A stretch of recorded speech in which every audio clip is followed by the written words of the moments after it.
October 2004, I was Detective Sergeant in Balbriggan Garda Station. A guy came in, one of the detectives came in and said there's some sort of a burglary in progress in the Knoll.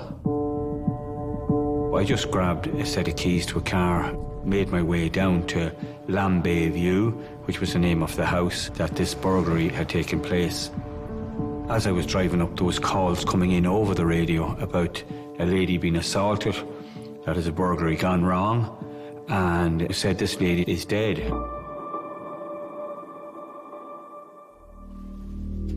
I arrived at the scene.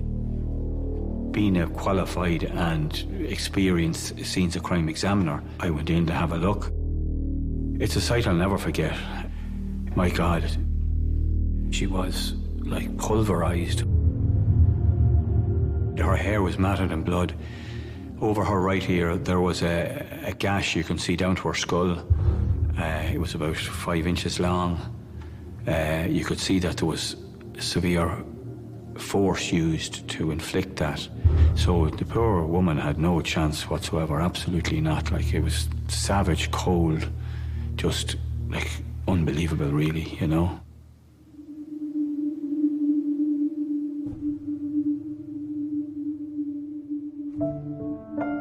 Rachel Callaley was discovered by her mother, Rose.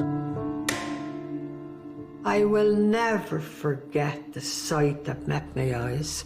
I'll never forget it. And God love her. I knew immediately I looked at her, she was murdered. I remember just kneeling down beside her, and I remember putting my hand over and I kept rubbing her arm, and she was like marble. Rose's husband, Jim, arrived at the scene soon afterwards. Oh, it was terrible. I hate even thinking about it, you know? None of us expect to lose a child, you know, but it was dreadful. It was a terrible part of our life, you know? Just a parent's nightmare, like. And I remember Jim, my God, the grief. That's my daughter down there, that's my daughter that's killed down there. And he was roaring and shouting at me and venting a little bit of anger, but it was pure just grief, like, you know, what he had to witness. A good investigator has to have empathy. He has to see what pain these people go through. You know, these loved ones, they have to be looked after as best they can by the state. Who has Rachel got to speak for? But the guards, the person investigating this, to find the truth. She was a real natural beauty, wasn't she? Isn't that a beautiful one? Yeah. And that was her wedding day. Yeah. Good, she looked well there, didn't she? We had 2 boys first. The 2 boys were adopted, and then we adopted Rachel. She was like a breath of fresh air. She really was a joy. She went in for everything. Basketball, badminton. She was on a hockey team. She went in for swimming. Just always on the go, you know? That's the way I remember her. And she'd loads of friends. She would walk to Cork in her bare feet for you. She was very, very good-natured and very loving. Oh, that was gorgeous. Here's Rachel. Rachel was 30 years old. She lived in Lambay View in North Dublin with 2 young sons and her husband, Joe. Detective Sergeant Pat Marry now began a murder investigation. Rachel's movements on that morning was the same as any other school-going morning. Joe told us, and the Callaleys told us, that she'd leave the house around 9 o'clock and she'd drop one of the children to the school, and then she'd drop the other child to the creche. A CCTV camera just around the corner from Lambay View captured Rachel's movements. The CCTV footage showed a car exactly the same as Rachel's passing at 9:03.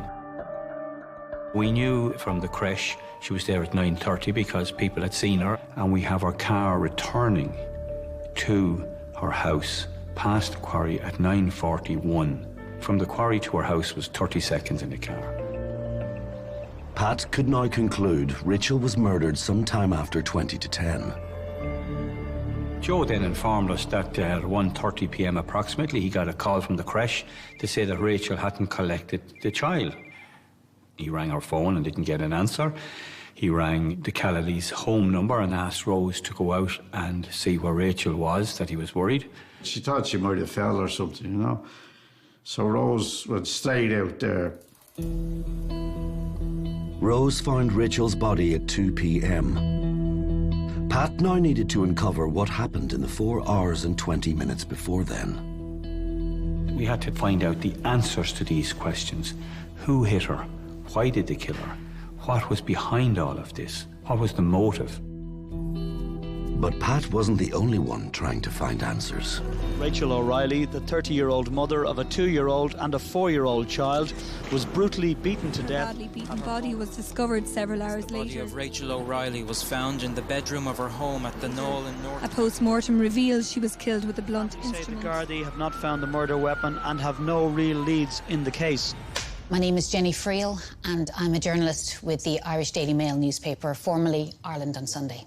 Well, from the moment it happened, it was a huge story. A young mum of 2 being found bludgeoned to death in her own bedroom in her house in a rural part of North Dublin.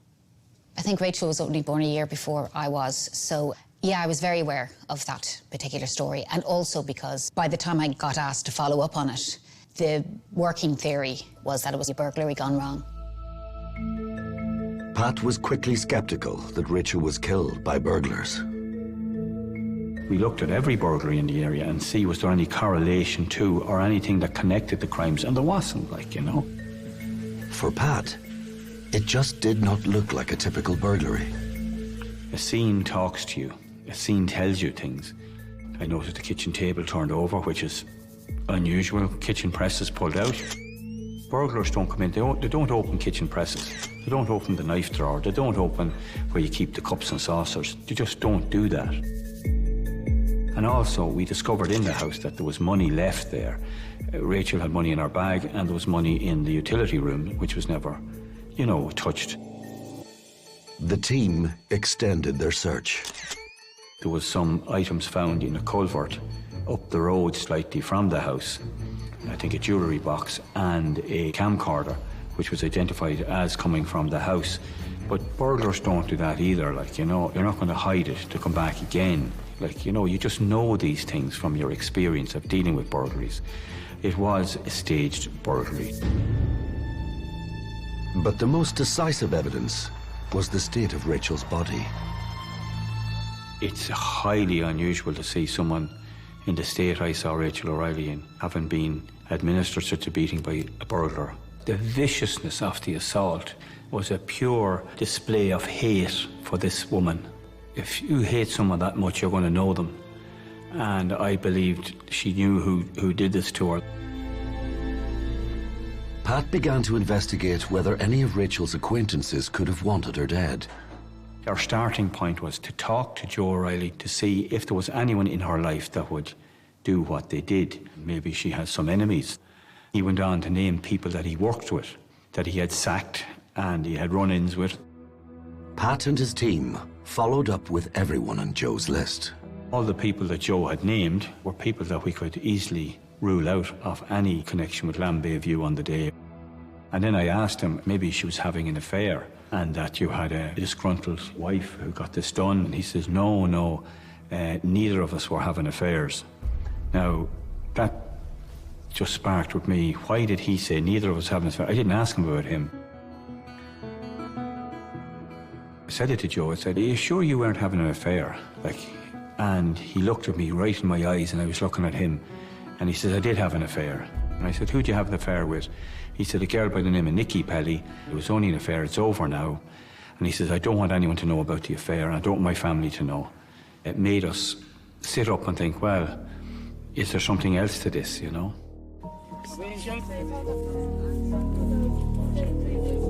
At the time Rachel was murdered, Joe was 31. He was working for an outdoor advertising agency. He was a manager there. He was a non-drinker. He was a physical guy, he went to the gym a lot. He was well liked by their friends, and he was sociable. You over here, come past. Like kids. I asked Joe, could he account for his movements that morning? He said he got up at 5:20 a.m. He said he slept in a separate room, and the reason he done that is because he didn't want to waken Rachel when he was going out so early. He said he went to a gym on Nanga Road. He left the gym and arrived at his workplace in Viacom at about 7:15, and he remained there until approximately 8:15. At 8:15, Joe left his office and drove to Broadstone bus depot in Phibsborough. He was to meet a work colleague and inspect advertising in buses. He said he went back to Viacom after leaving Broadstone in Phibsborough at 11:20 approximately, and he got back to Bluebell Industrial Estate to Viacom at around 12 midday. Around 1:30 p.m. he got a phone call from the creche to say that Rachel hadn't collected the child. Joe arrived home shortly after Rose and Jim. Rose said to him, Rachel, she's down the bed, I think she's been murdered. And he ran down and he saw her, and he got down on his knees, put his hand in, and he said, Rachel, Rachel, what are you after doing? You know, which was a strange thing to say. Joe hugged Rachel's body, getting her blood on his clothes. Pat was concerned that Joe was compromising the crime scene, so quickly sealed off the house for a forensic examination.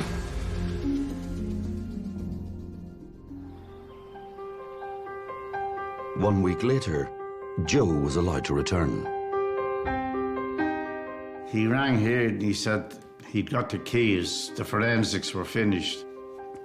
He said there's an inner piece in the house, and he said I was thinking if you and Rose came down, maybe the do you's good. So I put it to Rose, and Rose said to me, Jim, sure, I wouldn't go down there. And I said, well, the two of us in a bad way, I don't think we could be any worse. It might do you good, Rose, he said. You know, would you not give it a try?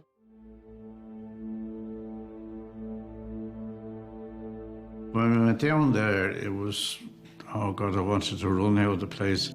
Jeez, when I saw the room, it was like a morgue. There was blood everywhere, ceilings, walls and all, and I nearly got sick. But more disturbing than the house was Joe's behaviour. He was reenacting what the murderer would have done. And I remember I couldn't even think of what he was saying to us. He said, I reckon this is the way it happened. He said the murderer must have got her down on the ground and kept batting her on the head. He went through the actions of how Rachel would have got hit on the front of the head. She would have went down. He even enacted stepping over the body. Whoever done this went into the bathroom to clean up and heard her gurgling and came back and finished her off.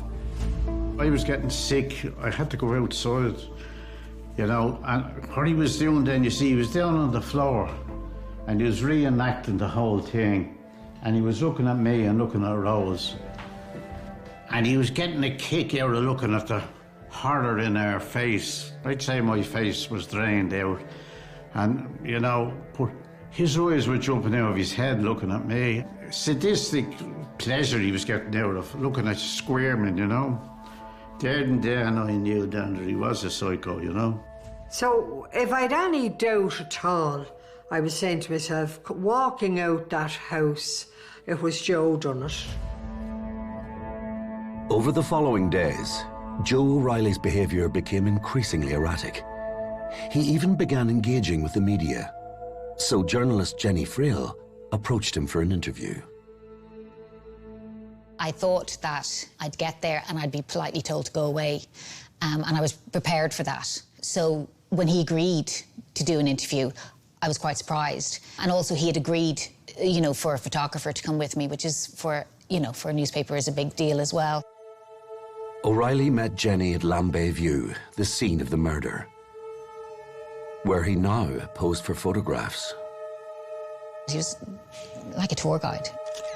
He was talking us through the blood splatter on the walls. He was pointing up to the ceiling, the skirting board, talking us through how ferocious the attack must have been for there to be as much blood splatter as there was. I had never experienced anything like this before.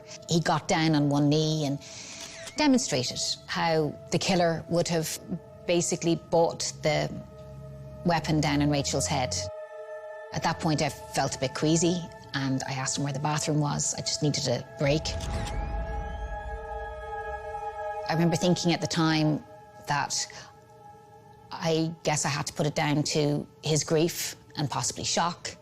Maybe this was just his way of coping and trying to do everything he could that might help catch her killer.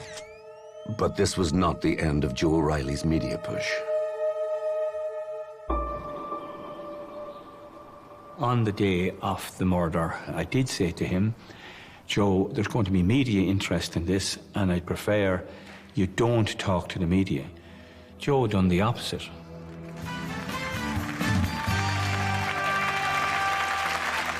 With me tonight, Rachel's husband, Joe, and her mother, Rose. You're very welcome. Thank you for coming in. Rose, thank you. Tell me a little bit about Rachel, Joe. What sort of a woman was she? Just a normal woman. At that stage, I couldn't bear to be in his company because I knew, you know, he had murdered Rachel. You know, to have to sit beside him, it was awful now. It was an extraordinary piece of television. And anyone will tell you this, it was Rose Calloway's body language and just the look of anger on her face. She just looked angry. She couldn't look at Joe when he spoke. She was holding herself extremely rigidly. How did you two meet? We met years ago, about 13 years ago, at softball, which is a game like baseball, where Rachel took it up. She was a lot better than I was, so... He's so blasé and laid back. Like, look at... He was coming out with flippant answers about when he got engaged and everything. You proposed to her where? In Paris, up the Eiffel Tower. So it was either propose or she'd throw me off. So. All right. Joe was being Joe. He was being super friendly and doing his best to answer every question he could. You hear, you know, out-of-body experiences and stuff. I just literally felt like I was at the outside looking in at myself. You know, when I look back, I don't know how I got through it. I just was recoiling, and when he'd say something, I'd feel like jumping up and running off. To be honest with you, that night, my whole thing was getting through it and not to react to him at all. She's gone, she's dead, what happened? And I said, I think she fell. If I knew the police thought it better that we didn't, I wouldn't have went with him. You know, but it was an ordeal, I can tell you. My view as well would be, and again, it's just my view, it's not a police theory, it's just my own personal belief, is that she knew the person, because why else would you kill her? If it's a violent robbery, why go to the extreme of murdering the person unless they can identify you? And that's why we've talked about this and practically nothing else for the last 3 weeks. We just feel it's someone she would have known or someone she could have identified. No, she didn't know you well enough. That makes me physically ill. Like he's literally speaking to himself. So it would just send chills up your back. Picked up Adam, and when I was picking up Television, the impact it has, I think that was the turning point. In a case that had already stoked a lot of interest, it just went crazy after that, because it was unusual that a family went on that soon after a murder. Thank you very much. Thank you. But for Pat, there was more to Joe O'Reilly's Late Late Show appearance than what was shown on TV. I interviewed the staff of the Late Late Show, the people who were in the green room and that, who would have looked after the guests. They said he was acting like a man who wasn't in any way grieving. The Callalys couldn't look at a cup of tea. They were nervous and upset. And Joe scoffed all the sandwiches and all the crisps and drank all the tea. He was down the sandwiches. He had half a tray of sandwiches. Someone would be eating one. He was on his mobile phone and walking around and talking on his mobile phone, and they said he wasn't in one bit clued into what was at stake, like, you know. The night produced more than just anecdotal evidence. Pat discovered O'Reilly's affair with Nikki Pelly was far from over. RT had offered them, I think, a hotel room to go to, you know, and Joe said, I'm not taking up that offer. I have to go, I have to meet a client. He wasn't going to a business meeting at all. He got your man to leave him up to Nikki Pelly's house with a fair. Joe O'Reilly had told Pat the affair was over. It was now clear he had lied. So here you have a case where a man's going on the TV to appeal for witnesses or information in respect of the death of his wife. And then he's gone off with his mistress, like, you know, to spend the night with her. It's just not right, like, you know. Pat looked deeper into Joe's private life and discovered evidence of a long-standing affair. He was in love with Nikki Pelly, and he played down his relationship with Nikki. He'd tell Rachel, I'm working late, I'm going to stay in the office, and he was having a full relationship with her. She had stayed over in Rachel's house one night when she wasn't there. She had met the children. He had, you know, arranged Saturday afternoon outings. I think they brought them to the zoo a few times, and they knew her as their dad's friend, Nikki. And they had a future planned together. It had become a very serious relationship very quickly. Joe O'Reilly also knew how suspicious the relationship would look to detectives. He had told Nikki, don't admit that we're having a full-on relationship, because the guards will think it will be a motive, you know, which it was a motive, and which we could establish. As Pat dug deeper, he discovered evidence of the mental and physical strain Rachel was suffering. There were friends who kind of spoke about how she developed psoriasis, a skin condition, because she was so stressed out. On one occasion, she said that she worried about having put on weight, and maybe Joe wasn't interested in her because of that, and she was going to try and lose weight. And maybe she had to pay more attention to what she was wearing, because she wasn't really into clothes and fashion. They were all telltale signs of deep emotional abuse, something that at the time wasn't as well recognized as it is today. Sarah Benson, CEO with Women's Aid. Back in 2004, I was actually the manager of the National Domestic Violence Helpline, and that particular case was very much on my radar at the time when it happened. I think still now, but even more so back in 2004, there would have been a common misperception that the most common sign of a domestic abuse relationship was physical abuse. That's not actually the case. Domestic violence is not a single act of violence. What it is at its core is a wide range of manipulative behaviours, emotional abuse, economic abuse, and also then, of course, the threat of or actual physical and sexual violence. But it's that pattern of behaviour, actually, which is the indicator of the fact that a relationship is abusive, is controlling. I think it became clear how awful Rachel's life had been in the last 6 months to a year. Whatever kind of horrific end she met, she had dealt with such insecurity, stress. What a domestic violence abuser gains by all of this behaviour, which does require work, is they have control and they have power. And that controlling behaviour causes the person who's targeted to effectively change, in some cases, nearly every facet of their life, what they wear, who they see, what they do, who they talk to. Control is the beating heart of a domestic abuse relationship. Joe O'Reilly was clearly emotionally abusive. Now a close friend of Rachel described an incident which could have resulted in physical abuse too. Rachel had confided in her that Rachel and Joe had a row the night before, a flaming row, and that Rachel believed that Joe was having an affair. And she put an ultimatum to Joe, if you don't change your way, things are going to change. And that was it.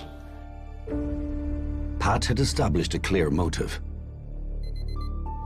But there was a problem. Joe O'Reilly had an alibi. On the morning Rachel was killed, he claimed he was 30 kilometers away at Broadstone bus depot with a work colleague. We wanted to establish, was that person there in the depot that Joe was going to see that morning? And we discovered he couldn't have seen the person that he went to see because he wasn't there. This was very important to us because it broke Joe's alibi. If Joe wasn't seen in Broadstone and there was nobody, and I mean no one that could put him there, where was he? Pat was now certain O'Reilly had lied about his whereabouts on the morning of Rachel's murder. If he wasn't at Broadstone, could he have been at home with Rachel? Pat turned again to the CCTV from Murphy's Quarry. Okay, we're just coming up here now to Murphy's Quarries. It's very significant for us in our investigation in that it was the only CCTV in the area. The camera was up high and it captured the entrance and part of the road. This was the camera that had filmed Rachel's car on the school run. We had Rachel's car passing down past the quarry at 3 minutes past 9 and going up again at 9:41. While Rachel was on the school run, another car was spotted heading towards the O'Reilly home. It appeared to be a Fiat Marea estate, the same car Joe O'Reilly drove. We had another car at 10 past going up towards Lambay View, a car we believed to be Joe O'Reilly's car. We could see that same car coming back past the quarry at 9:59. Could this be evidence of Joe O'Reilly returning to the house, killing Rachel, and then leaving again? It all hung on identifying the car and its owner. We could establish there's 2,500 such Fiat Marea estate cars in the country. We had to go and try and trace every one of those cars to eliminate them from passing Murphy's Quarries that morning. Using the National Vehicle Database, the team began contacting Fiat Marea car owners living locally. We were able to account for all the Fiat Marea estate cars that were registered and owned by people nearest to Lambay View, and there was no doubt in my mind as an investigator that the only Fiat Marea car that was up there at that time was Joe O'Reilly's car. But was it definitely a Fiat Marea? Only evidence from an expert would hold up in court. We engaged the services of a company called Calligate in the UK. They were expert CCTV analysts and they could identify cars. The team hoped for a positive ID, but were disappointed. It wasn't a 100% hit from Calligate. They could only surmise it was a Fiat Marea estate car. On a scale of 1 to 5, they marked it 4 out of 5. They couldn't be 100% certain. Without 100% certainty, the evidence would not hold up in court. Investigations always have setbacks and you don't always get what you want, but you don't lose heart. Even though you might have hit a wall, there's always a way over the wall, around the wall. Pat needed another way to prove whether Joe O'Reilly was near Lambay View at the time of the murder. So he turned to a type of analysis still brand new in 2004. Pat asked engineers if O'Reilly's mobile phone data could pinpoint his location. O2 were in a position to tell us of a thing called cell site analysis that could establish where a phone was, what phone mast the phone was pinging off, if they had received or made a call or received or made a text. Now, this was all new to us. It was groundbreaking stuff. Phone signals have to basically ping off the nearest mast. And through that, they were able to track Joe O'Reilly's phone on the morning of the murder.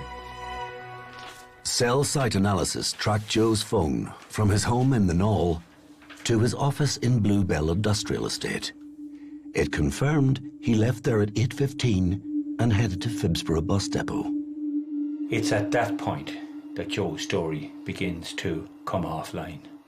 At 8:46 a.m, when Joe told us he was in Phibsborough depot, we have his phone travelling north at the M1-M50 junction. 10 minutes later, at 8:56 a.m, we had him at Richardstown, which was just 5 miles south of his house in the Knoll.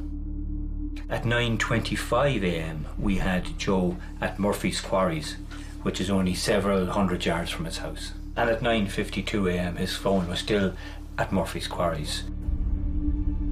What that proved was that at the time he said he was in Broadstone Garage in Phibsborough checking ads on the side of buses. He wasn't. He was actually in the house at the time when his wife was being murdered. At last, Pat had the evidence he needed to make a decisive move against Joe O'Reilly. At around 10:20 this morning, detectives arrested the man at his home in the Knoll area and brought him to Drogheda Garda station for questioning. Joe was initially arrested on November the 17th, 2004. We put questions to Joe in respect of the phone records, telling lies about his affair, that this was a motive, and to explain all of that. By and large, Joe declined to cooperate with us and say no comment, and that was it. Pat was left with little to go on. We had circumstantial evidence. We had no murder weapon. We had no forensics of any benefit. We had no confession. With circumstantial evidence, there always is a doubt. Joe walked free. The circumstantial evidence was just not enough to charge him. It was a blow to Pat and the team. Months passed. Pat continued working the case, often dropping in on Rose and Jim to ask questions. Jim, I remember on one of the occasions that I visited the Callally family during the course of the investigation, and there were many. And I'll tell you, Rose does a good sandwich and a cup of tea when you arrive, you know. The pain and suffering that you have gone through, like, it's horrendous, like. You feel at the time you'll never get over it, but... On one of those visits, we'd sit around and chat, and I'd tell them how things were progressing, and she came out and says, I wonder what Joe wrote in that note. Pat had no idea what note Rose was talking about, but it was potentially explosive. On the night of her wake, the night before her funeral, it was suggested in the Callally household that everyone write notes to her, maybe put in little gifts, things like that. Joe O'Reilly also wrote a note to Rachel. Everyone was writing a little note, so he probably felt he had to. But he did write a letter, and he put it in the coffin. We both thought the same thing. What's written on the note? Will he have a confession on it or whatever? Like, we'll have to get that note. But to get the note, they'd have to exhume Rachel's body 6 months after she'd been buried. Garda forensic specialists moved into the Fingal burial ground at first light this morning. The cemetery was sealed off. Gardaí set up a forensic tent and examined the body of Rachel O'Reilly. The exhumation order was granted by the minister, and we exhumed the body and recovered all the notes that were in the coffin. All those notes were brought then to the technical lab because they had to be dried out, they had to be photographed, they have to be registered, and we were quite happy we recovered the note that Joe had left. I imagine the Gardaí were possibly a little disappointed when they opened up that letter. There was great ambiguity about what was written on this card.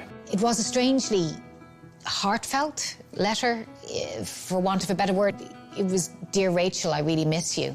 Your boys miss you. Everyone misses you. You were so much loved." And he did say something along the lines of, "I'm sorry," but it wasn't an admission, sorry. It was possibly a, "I'm sorry this happened to you." He was apologising to Rachel for something that only him and her knew about. Now, I was thinking, well, he's apologising for killing her, but it could have been looked on, he was apologising for something else, marriage and maybe not working out or whatever. So it couldn't be put down to that it was an admission. By now, Pat had arrested O'Reilly twice, but faced with insufficient evidence, had to release him each time. He left the interview room and he was going out the front with his brother. And I remember he turned around to me and he put his thumb up and he says, "See you, Pat," you know, as if giving me the two fingers, like, you can't make it stick and good luck. So I felt like running out and dragging him back in. He wasn't a grieving husband. He didn't give a shit, and that's about the height of it, like, you know. Then a lead dropped right into their lap from a witness whose story held no ambiguity. We got a phone call from a lady who said that she was friends with Nicky Pelly. Nicky had told her Joe said that he'd kill Rachel if he got away with it. This new evidence from a friend of Joe O'Reilly's lover now promised to give Pat the edge. This girl said to us that Nicky had told her Joe said that he'd kill Rachel if he got away with it. We had no reason to go back to Nicky a second time, and she was arrested based on this new information. We questioned her, and she admitted, yes, Joe said it to me that he'd kill her if he could get away with it. But she says, I didn't think anything of it, just rubbish talk, like she wouldn't have thought that he'd do such a thing. While Nicky Pelly downplayed Joe O'Reilly's admission, Pat knew this testimony gave him a much stronger case to put before the Director of Public Prosecutions. Here we have a witness that's saying Joe had said it to his girlfriend that he'd kill Rachel if he could get away with it. And it was that bit of evidence, or that statement, that the DPP changed their mind, like, you know. Joe O'Reilly arriving at Swords District Court earlier today. The 35-year-old had been arrested this morning at a house in Dunleer, County Louth, and brought to Balbriggan Garda Station. Joe was arrested in October 2006. I and some of the detectives went to Dunleer, where his mother lived. We know he was staying there. Joe was standing in the kitchen in his stocking feet, and I put my hand on his shoulder and I said, Joe, I'm arresting you for the murder of Rachel O'Reilly. And he just said, can I put my runners on? He turned and he faced me, and I've never seen it before, but the blood drained from his face. He went white as a sheet. He was not expecting it. Detective Sergeant Pat Marry told the court that at 10:55 a.m. he formally charged Mr. O'Reilly with the murder of his wife, Rachel O'Reilly, on October 4th, 2004 at the Knoll in County Dublin. It was a great sense of relief to know they had what they thought was their man, and I was sure it was too, you know. Even looking at him that morning, they picked him up, brought him out to the van. The look on his face, I knew he was guilty, you know. It's funny the way you get these feelings. But Joe pleaded not guilty. His trial was set for June 2007. It was a huge trial. I think every media organisation had 2 or 3 journalists down. And yeah, you were fighting for seats every morning. The public galleries were absolutely packed. The court ushers were saying that they hadn't seen anything like it. It was June, and it just seemed that there was nothing else going on except for this court case. Today at the Central Criminal Court, Joe O'Reilly pleaded not guilty to his wife's murder. A jury was then sworn in to hear this trial, which is expected to last 6 weeks. This was the old courtroom, like space was at a premium. Remember, there were days when I'd end up sitting kind of beside Joe with just a prison guard sitting in between us. Like, that's how squished into the place you were. And he was a big guy, so he's really imposing on these really small, kind of narrow benches. And everyone's staring at him. I hated looking at him. And he used to be writing things. Like, he was like one of the people defending him.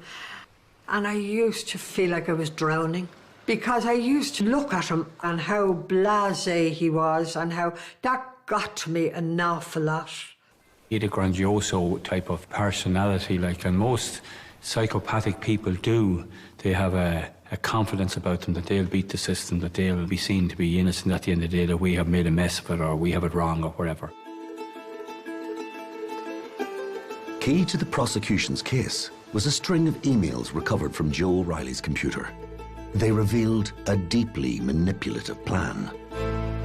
The jury was given details of an exchange of emails between Joe O'Reilly and his sister Anne on the 9th of June 2004, 4 months before Rachel was killed.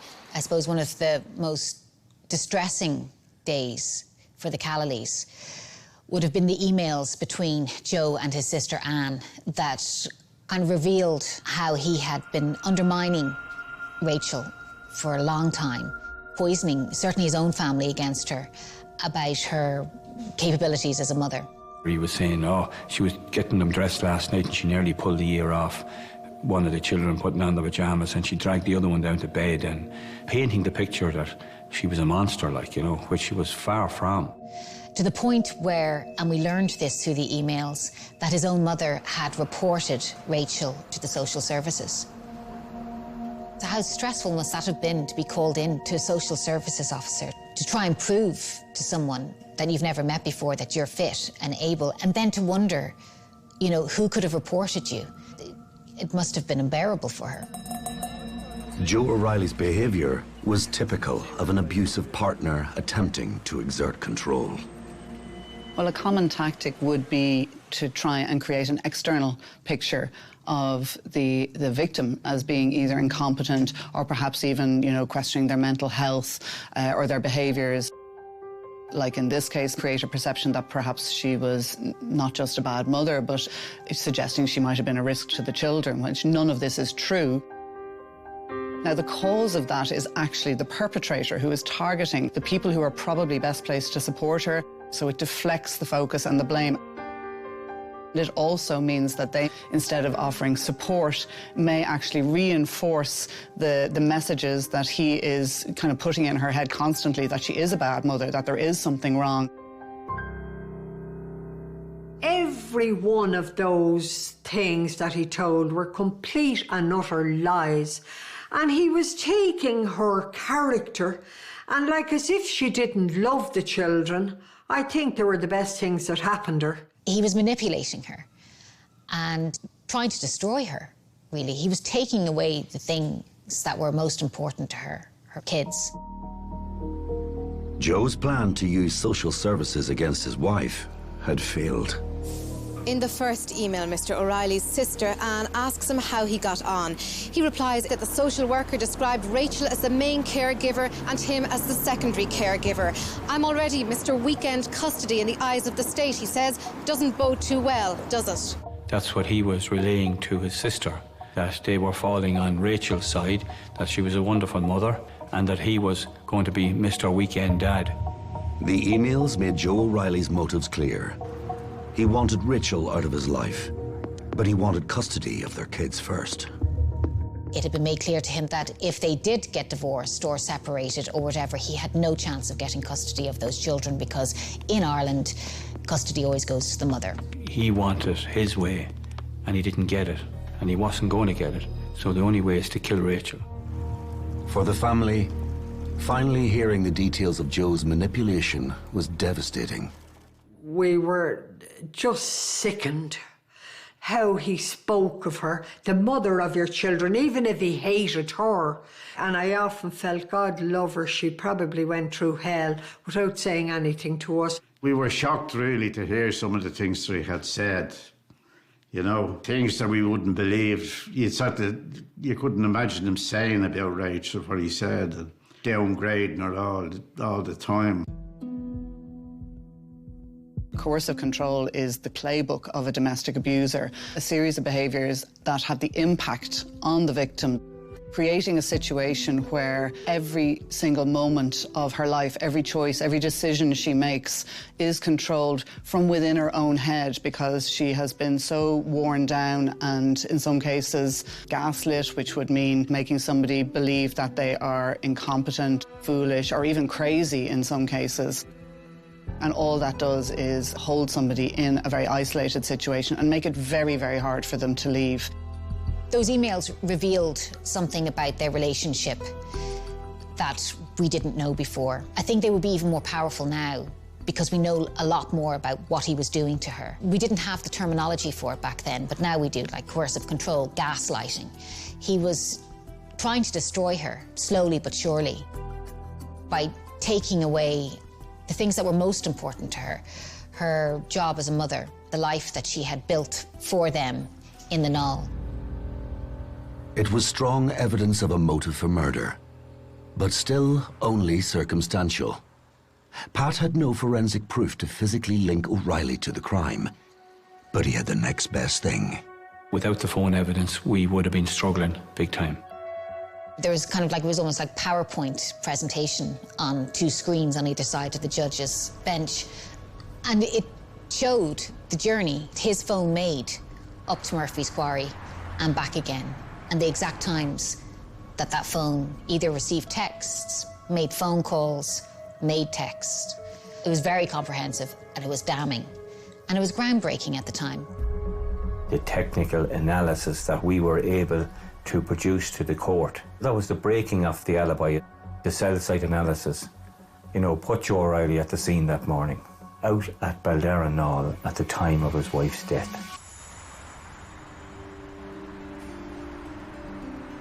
The jury had been sent away to deliberate on a Friday, and we didn't expect them to get it done in a day. There was just so much they had to go through. I think ours was the first case, or maybe to go into a Saturday. The court's to be shut on Saturday, apparently, but they held that court open for that.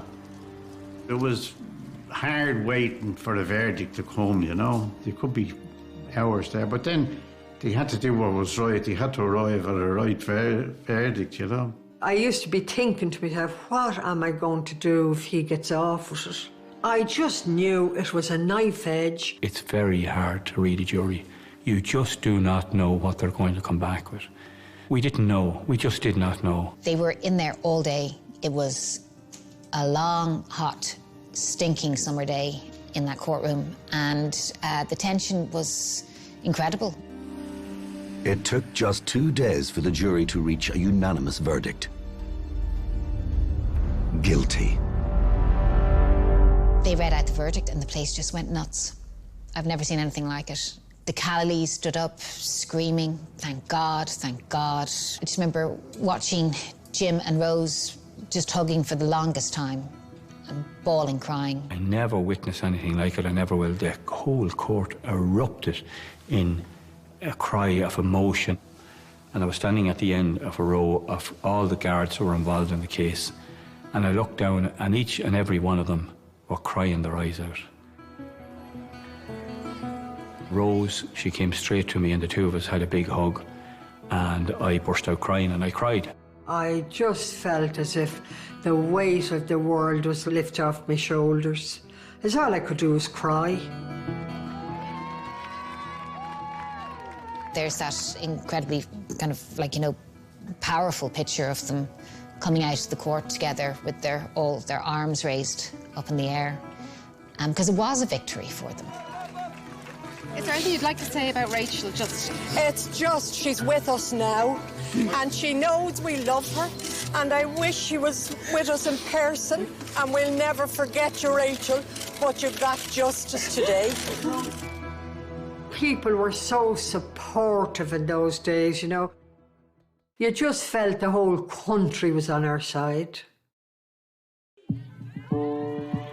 For Joe O'Reilly, the verdict meant life in prison. Joe got a few minutes to say goodbye to his mum and family. I remember Anne just holding his two arms and kind of talking quite urgently to him, and him just kind of like nodding and going, okay, okay, okay. And then he was led away by the prison officers.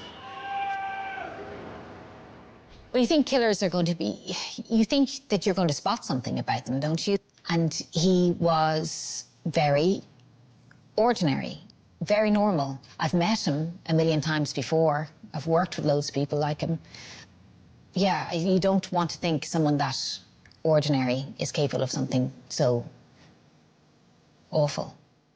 I remember talking to Joe once. I sat down beside him and I said, "Just Joe, you know, I think it'd be best to tell the truth about this now." And he just turned to me and he looked at me and he put his head right up to mine. He says, "Do you know, Pat, I didn't do it." And that was it. He got up and walked off. So that was what you were dealing with, like, you know.